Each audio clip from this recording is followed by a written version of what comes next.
Right gang, I've got the, I don't think you can see it behind me, I've got the rocket body currently sat on a storage heater on a low heat, and that's basically, it's upside down.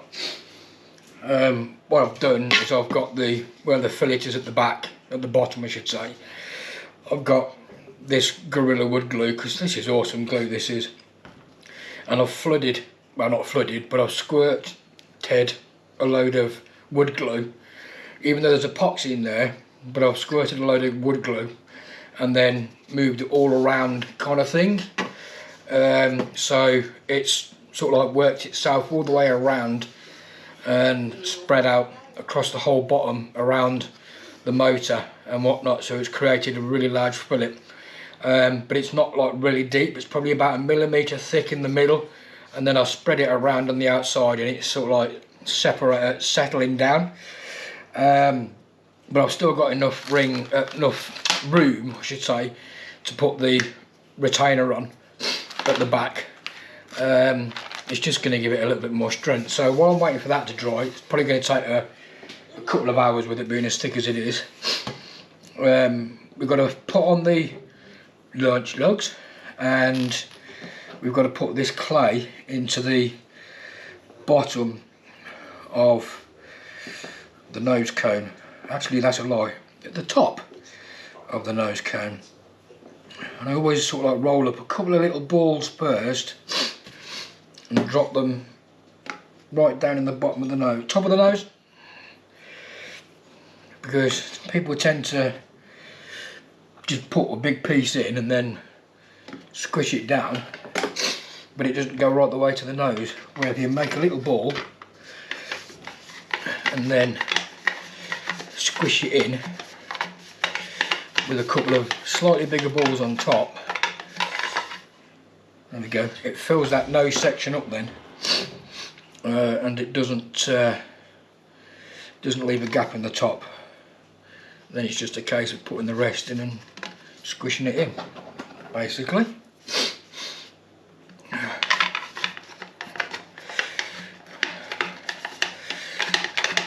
If you're new to rockets like me, you've got to put nose weight in the front of the nose cone practically all the time to aid with the centre of gravity for one, and to make sure that the rocket flies straight and true. So if there's any experienced boys out here watching this, if people comment and whatnot and you know the answer to something that I don't, or if I say something wrong, please do put in the comments that I'm an idiot and I don't know what I'm on about, because like I say, this is a learning curve for me, these model rockets. And although I've not actually flown any yet, and won't be flying any for a few weeks, maybe a month or so, I'm actually enjoying building them. I didn't realise until I started looking into it how big these things can actually be. And like I say, I've got, thank you, I've got two larger rockets after this one, both of which are 5 foot tall, one 2.6 millimeters in diameter and the other one 4 inches in diameter. 2.6 millimeters, 2.6 inches and 4 inches in diameter. They're pretty big. The 4-inch diameter one will be my level 1 rocket. So that's all in there now, and it'll help it fly straight and true. Like I say, I've got to put the lugs on, but I can't do that yet, obviously, because the glue is still setting in the bottom bay. I can't put the retainer ring on.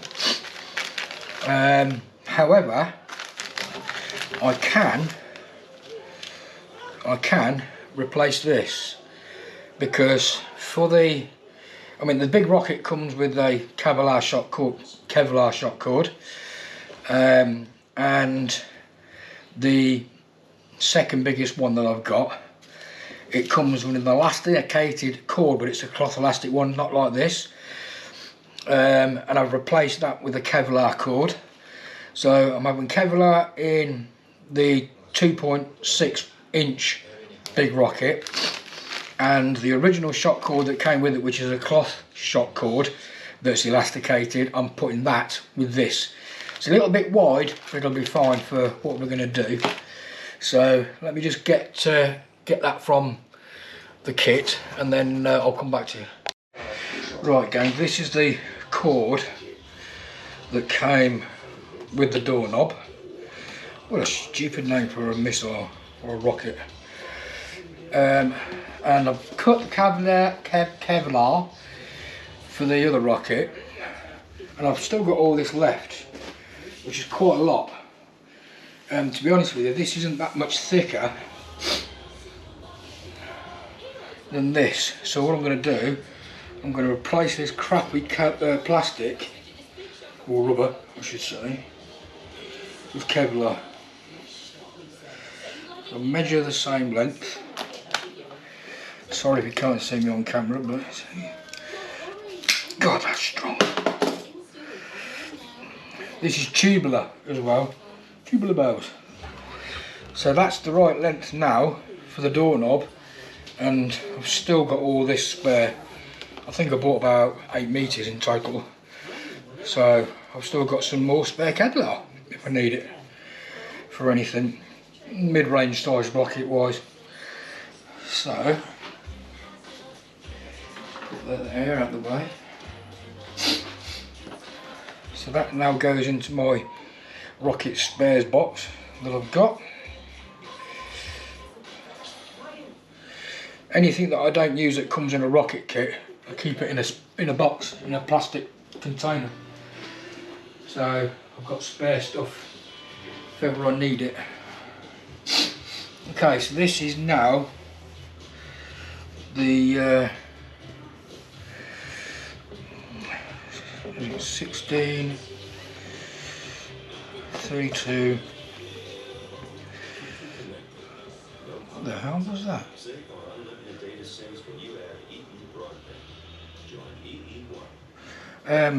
Yeah, this is now, what did I get to? This is 48 inches long, which is the same as that I've just pulled out, so I'll be able to use this in the doorknob, but I'm going to do what I did with the other one. I'm going to connect a swivel to this, I'm going to stitch this, connect a swivel to this, which will then go onto the cone, and then about 6 inches down I'm going to put another swivel which will connect to the parachute, and then obviously this will go into the body of the rocket itself. So I've got 3 points. That way then this will hang down below the parachute, but still far enough away where it won't knock into the tube. So that'll be the plan. So that's that all sorted out. So I'll get that folded up for now. I think this is a nylon parachute with this. Let's have a look. Let's have a look. How's that glue doing? Oh yeah, that's starting to go off. Alright, so I'll put that in there with them. I better put these lugs in as well so I don't lose them. Let's get the parachute out and see how big it is. I think it's a 24mm chute. Oh yes, ripstop nylon. So much better than the plastic crap. Is it 24 or is it an 18 inch? It's a 18 inch one. Right. That's that. Let's get these cables entangled. I don't like them tangled up. That's good. Oh, okay. Right.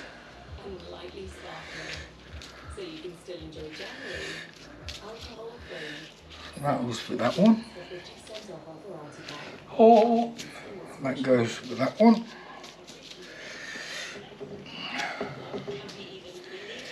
That goes with that one.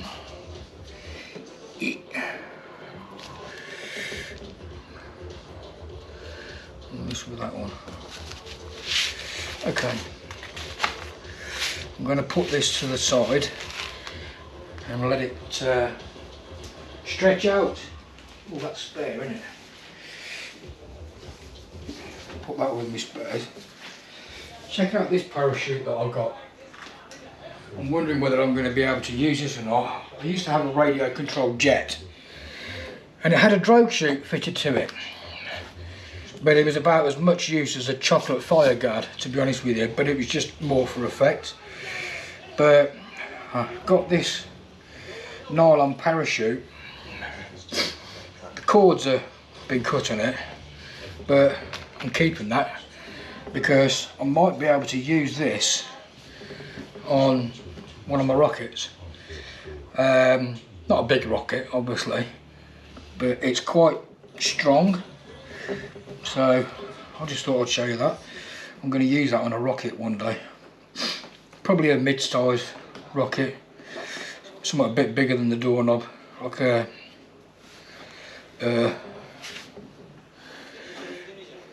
2.5 inch 2.5 inch wide, 40 inch long rocket. I can use it in that if I scratch build one. Right, let's see if this fuselage is done and I'll come back to you. Okay gang, we are getting pretty close to the finished construction of this pretty basic rocket. The only thing I've got left to do now is literally put on the launch lugs, and then we can start prepping it for paint, because I'm going to paint this before I install all the parachute and whatnot. So it shows to mark 1/2 inch up. You've still got your line.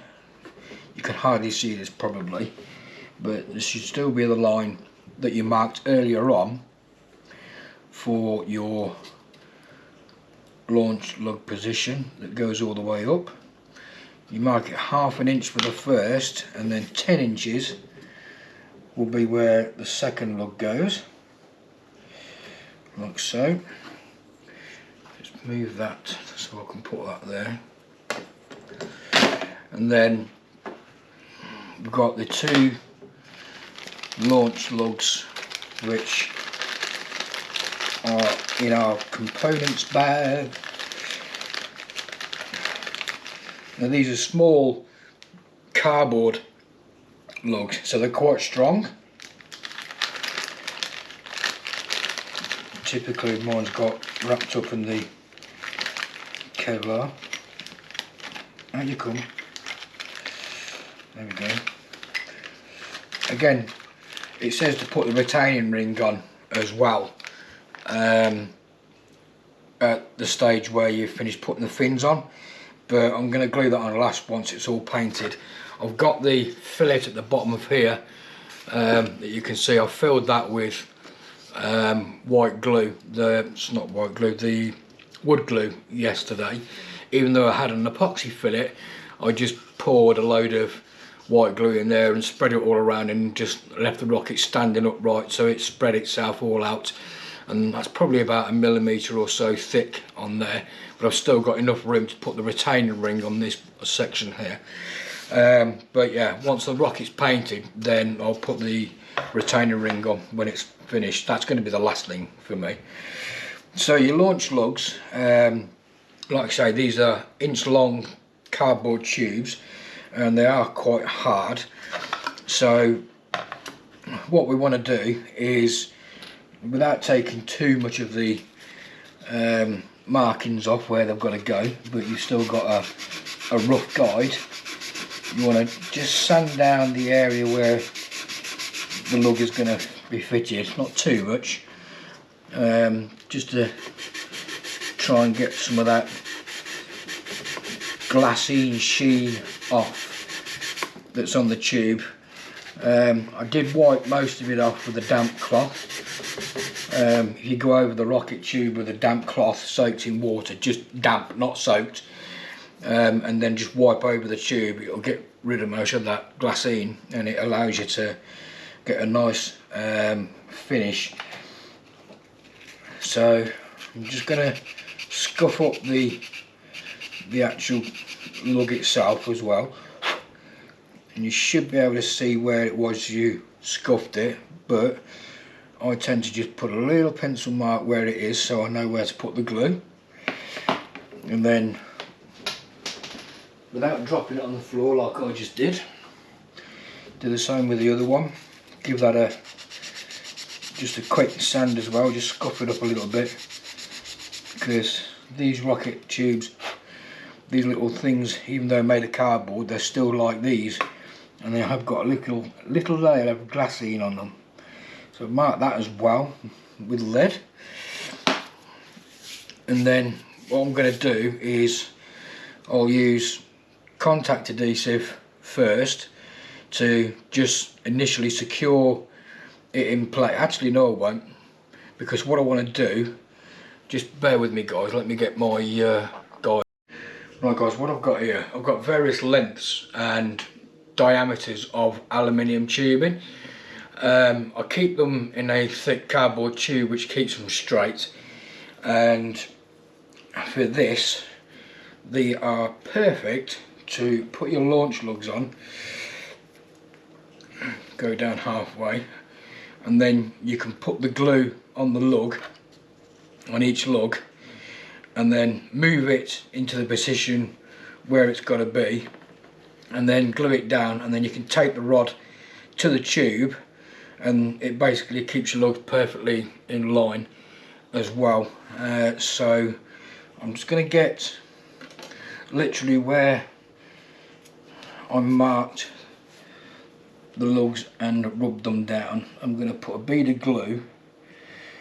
It doesn't need to be the full length of where it's got to go, and you can be a little bit liberal, because at the end of the day you're going to still put a fillet on these.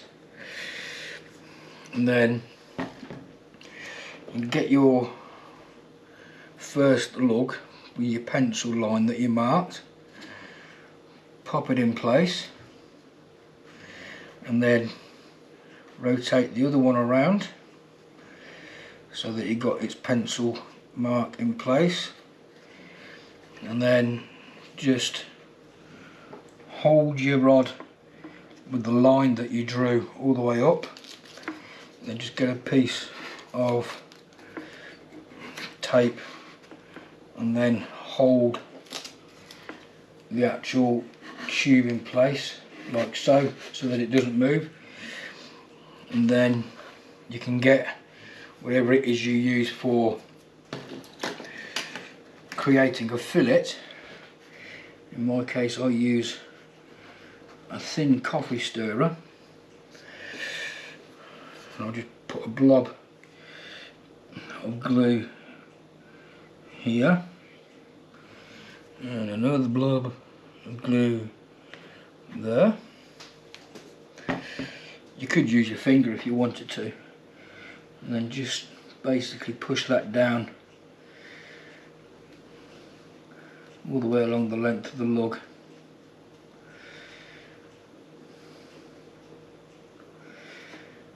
So they go from one end to the other, and then quick swipe.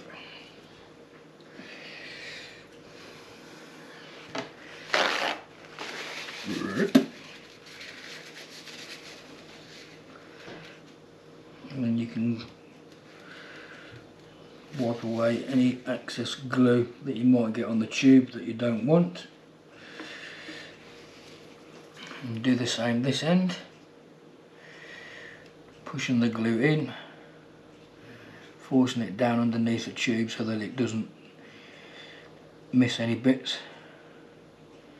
It gives you that nice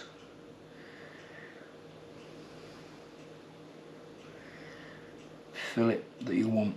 I'm only doing the one side first, then I'm going to let that cure, because it makes it a lot easier for you to do the second fillet on the other side once it's dried, because you can remove the rod as well that holds it in place, that holds them in place, like so. And we have perfectly lined up lugs. So we'll let that dry, and then we can remove the aluminium rod, and then we can do the other fillets on the other side. Right, again, the fillets are now dry, so I'm prepping for the etch primer. It turns out I've got a perfectly, there we go. Turns out I've got a perfectly fitting cardboard tube that fits snugly into the 29mm motor. So I'm going to be cutting this up and putting weights in them to make them into dummy motors, so I can get my centre of gravity sorted. But anyway, that is my, at the moment, handle.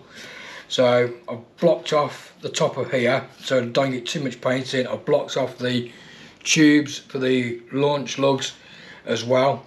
Now I'll just be able to push out the remaining bits of tissue just to stop too much paint getting in there. And I've also blocked off the motor recess for obvious reasons. So I'm going to go and give these both this and the nose cone a coat of etch primer, and then I'll come back to you when it is all done and sanded. Well guys, I've got the booster section, if that's what we want to call it. I've had that etch primed and I've sanded it down now, and I've done the same with the booster. So I'm now going to go and put some white primer over the top of it before I can start adding some colour. So I'll get that done, and then I'll come back when it's finished.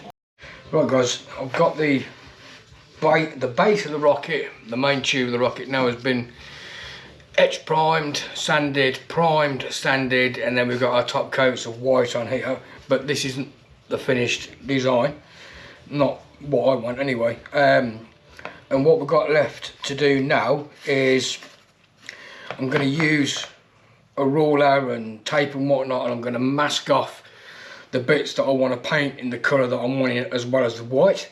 And then once I've done that, I can spray it all up.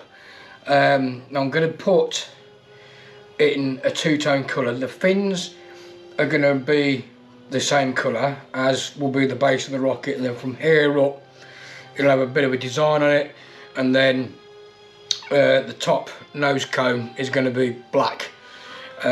So that's put to one side for now. That's all prepped and ready to go. We've just got to paint that black. But the main thing is to sort this out here. So I'm going to mask off all the bits that I don't want the top colour on, and that I want leaving white.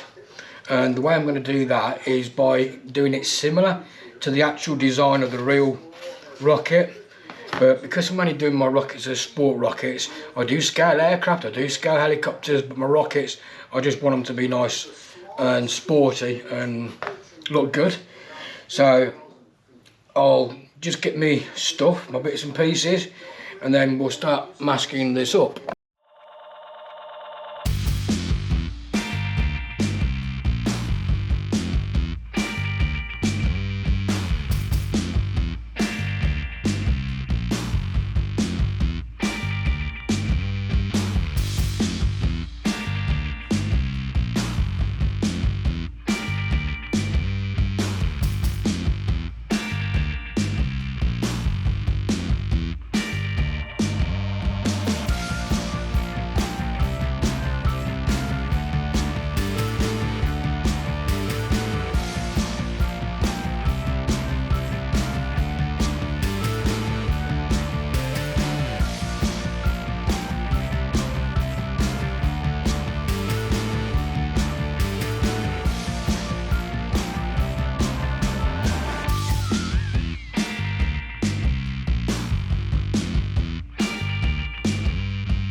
Right guys, we've got the one colour on so far. Well, that is the only colour. I'm having it green and white.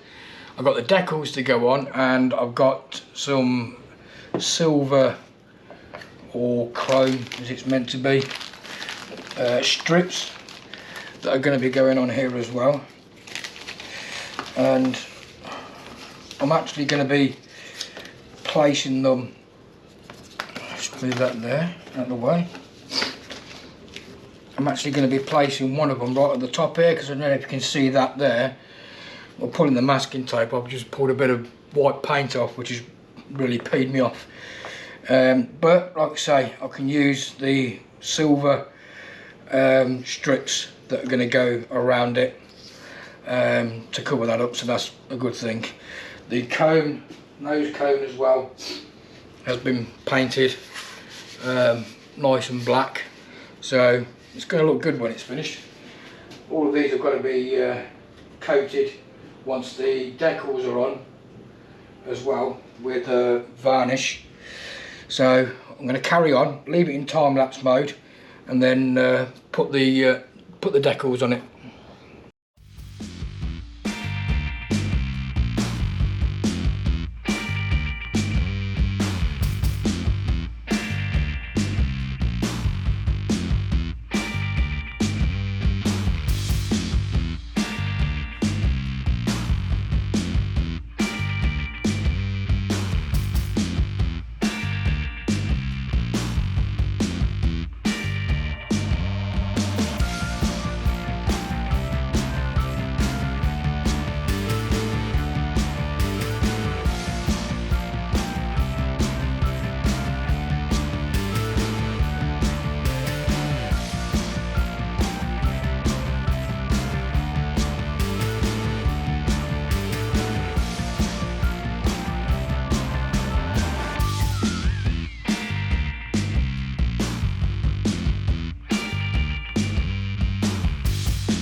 Right guys, that is going to be the finished colour scheme that I'm doing on this.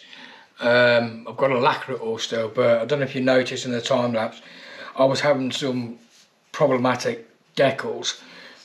More specifically, these silver ones. The black ones and whatnot, not a problem, but the silver ones, they kept breaking, folding in on themselves, and I literally had to improvise. These are supposed to be on every side, but I've missed basically those sides and gone opposite each other, and even that one's slightly broken, but you know, it's just one of those things really. But yeah, it's looking right, looking good. Just got to let all these decals and everything dry thoroughly, and then I can get ready to lacquer it. Right guys, we're getting towards the finishing stages of the Estes Doorknob, and what I'm going to do now is glue on the motor retainer, which will go on the back of here like so, and I'm going to use JB Weld, which I've pre-mixed already, just here, and I'll put a bead of JB Weld around the rim of the actual rocket tube itself, like so. This does a good job of not only holding the retainer ring, but it also protects the retainer from potential heat from the rocket motor itself. So it's a good epoxy to use, this is, and it goes rock hard once it's dry, literally like metal. I think the temperature range on this stuff is something like 1,500 degrees.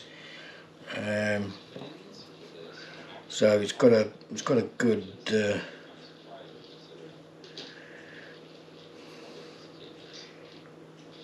good temperature range to protect the plastic against the heat.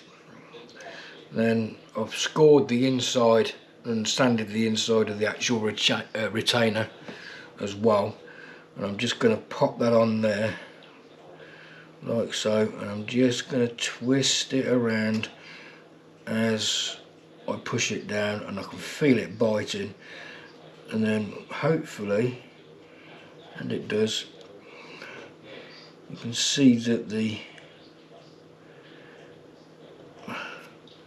actual retainer has pushed the JB weld out and created a little lip as well, a little fillet around the bottom, and that means I'll be able to still get the top on, screw it down, and everything will be good. So I'll just give it a bit of a clean up, and then we'll crack on with putting in the parachute.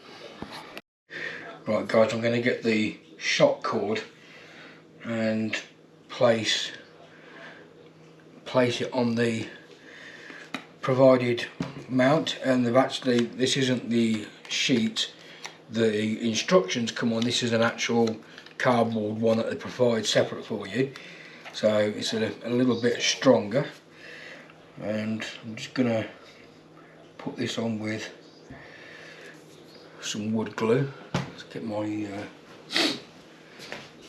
paper towel.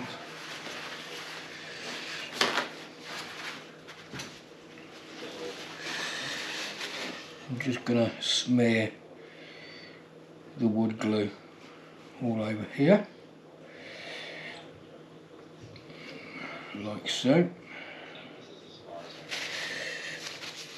And I'm going to place the shock cord at a slight angle so it folds over on itself.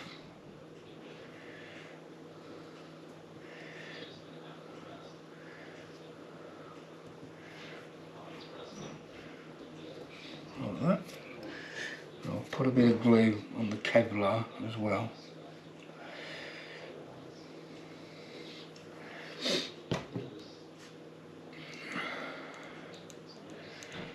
This will go off pretty quick, this will, and then smear the rest of the glue, along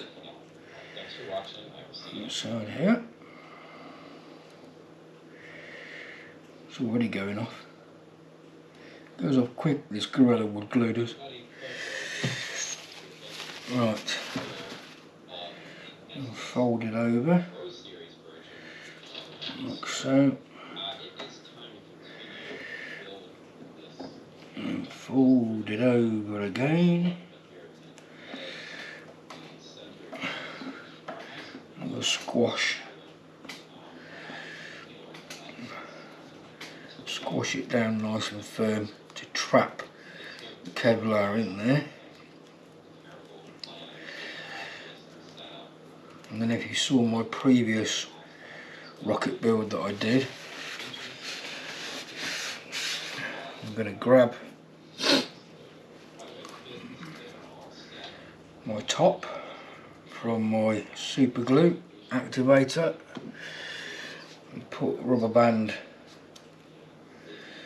over the top of it and cover it completely over like that, and that will hold it to the shape of the cannon. It will just make it, gone the wrong way with that, haven't I? That's it. Is it that way? Yes, that way. Silly arse.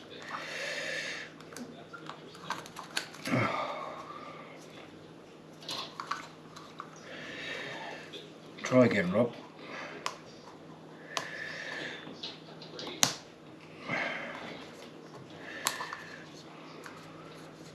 Because the Kevlar's a bit thicker. That's better. Right. And we'll leave that to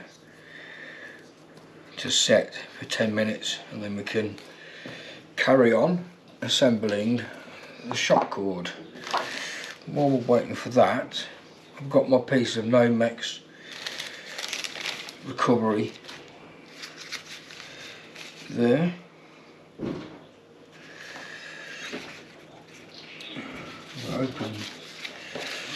Open the chute up like so.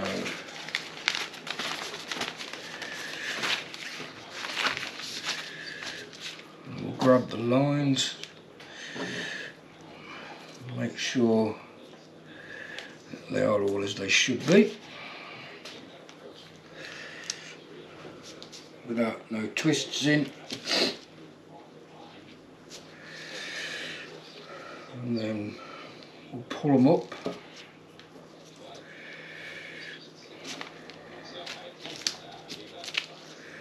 Doing a great job here, Rob.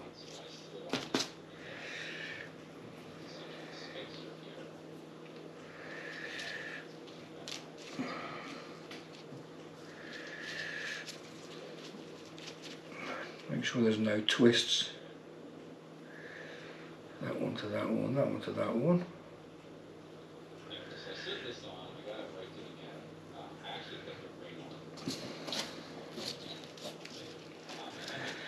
And that to that.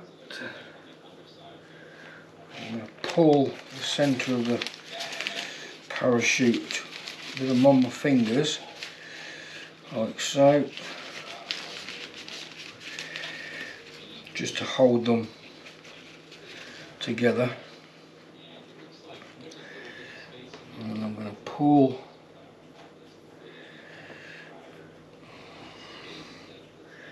that together like so in a loop, and then what I want to do is I want to feed these through this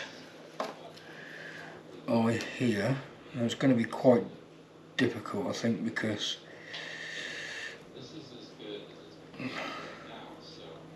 actually I need some heat shrink tubing, don't I?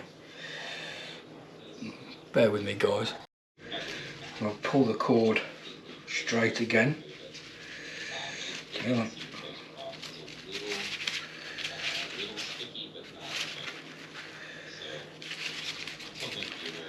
Try and keep them as tight as possible. I've got that on, so I'm just going to stick this piece of tape around the cords, so that will keep them from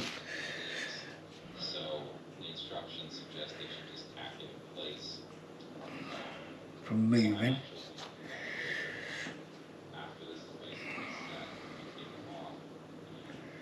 The loops together.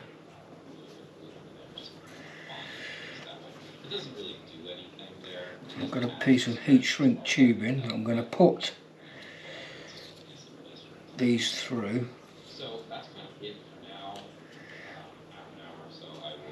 Great, in it. I've got an eyelet that's a quarter the size of this that I've got to pull these through as well. So put that over there like so.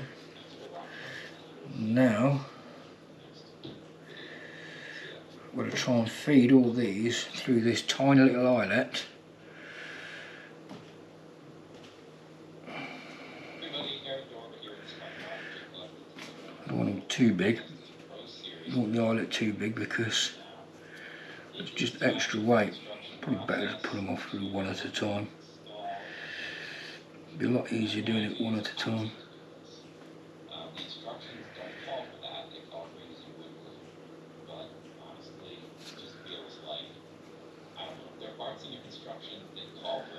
2.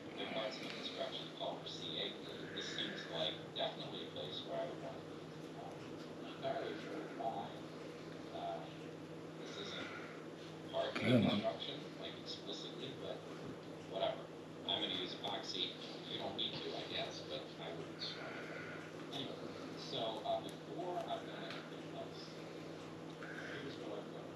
Nope.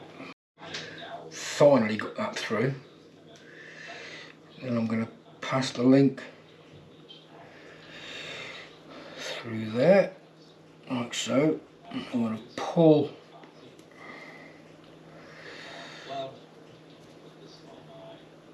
all the cords back through.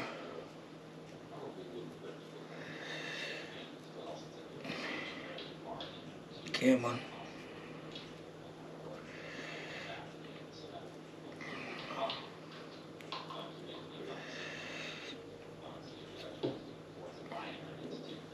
There you go. Just me being weak. So that's gone nice and tight on there. Let's get my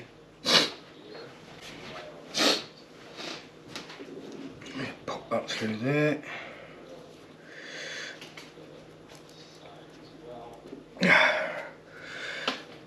There we go. That's not going to go nowhere. I'm just going to pop a little bit of glue on this knot as well. And spread it around like so.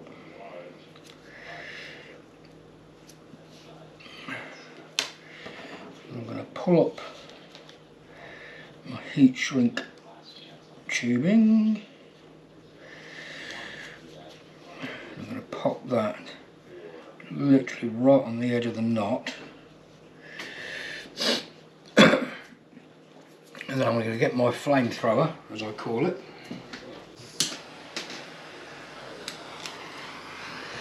It's a bit of a beast, this.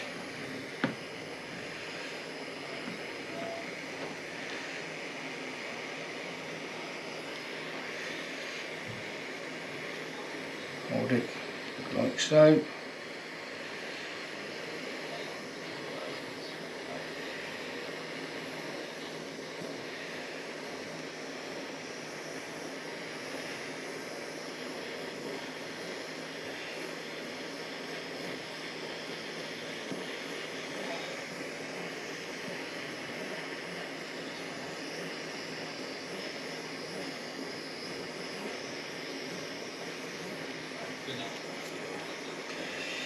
Burning my fingers. There we go.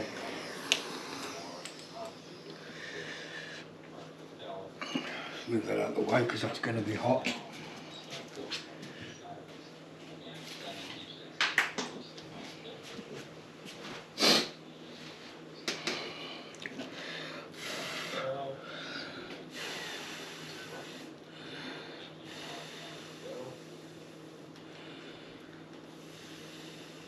There we go. And then we can move the tape.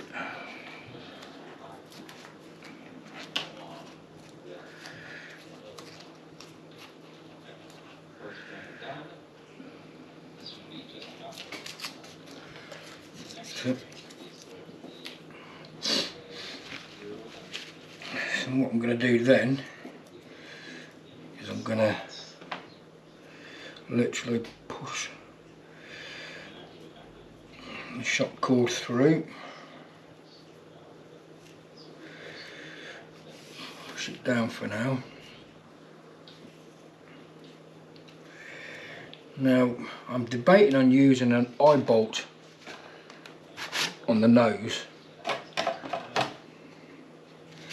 because I have got some small eye bolts. Not eye bolts, quick links I should say.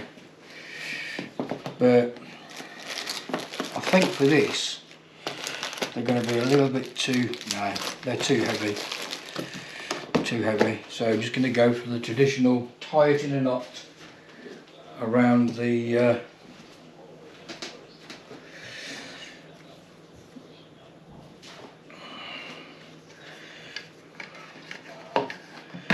tie it in a knot,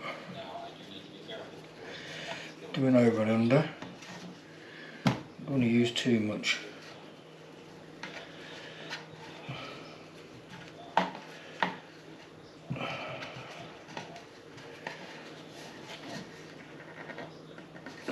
And then again.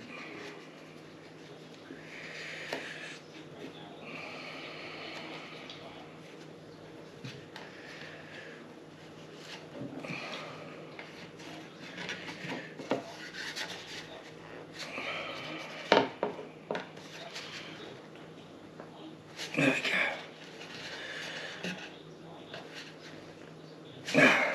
That's nice and tight. And again, I'm just going to put a little bit of glue on the end of the knot.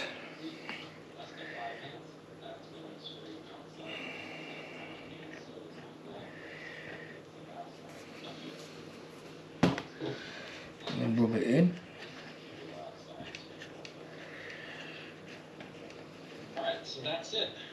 And then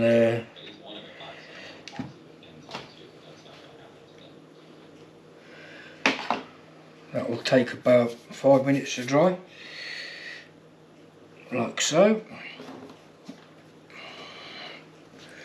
And we'll tie a little knot in this once the shock cord has dried on here, which will hold that in place, and then that will keep the nose from banging into there. So right, we'll come back when that's done. Right gang, we've got our nose cone tied up and glued. That's not going to come undone. We then got a swivel connection here with a knot tied in it, again with the Kevlar glued. That's not going to come undone. We have our swivel link going to our parachute. Then we have our Nomex sheet. I'm not stitching it in or anything like that, because even if it rides up, it's not going to go anywhere, because this is going to be hanging in down like so, and the chute's going to be up there, so it's not going to go up the chute. And then we've got our shock cord connection, which is going to be glued into here right about now, and then that's this rocket finished.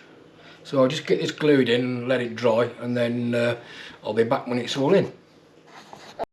And there we have it guys, the completed Estes Doorknob. Still a silly name for a rocket I think, but anyway, all finished. We've got a nicely fitted nose cone, nice finish as well, and then I've got the Kevlar, and I've done the parachute wrapped up burrito style inside. It's going to be wrapped up better than that when I come to fly it, but it's all good, all finished. I'm going to make sure that that Kevlar gets pushed down further, because I don't want it to wedge against the nose. So yeah, all in all, brilliant build. Rather a large rocket if you're not used to anything this kind of size with your model rockets at the moment. You know, if you're getting new into this, then smaller rockets are probably what you've been looking at, but this is by far no means a small rocket. It runs on a 29mm motor, and it is 31 inches in length and 3 inches in diameter, but it does look really nice. So I hope you've enjoyed this build video guys. I hope you got bored. If you want to see more content like this, do click like and subscribe on the channel. There will be more rocket videos coming up pretty soon, and yeah, thanks for watching guys. I hope you enjoyed it. See you soon.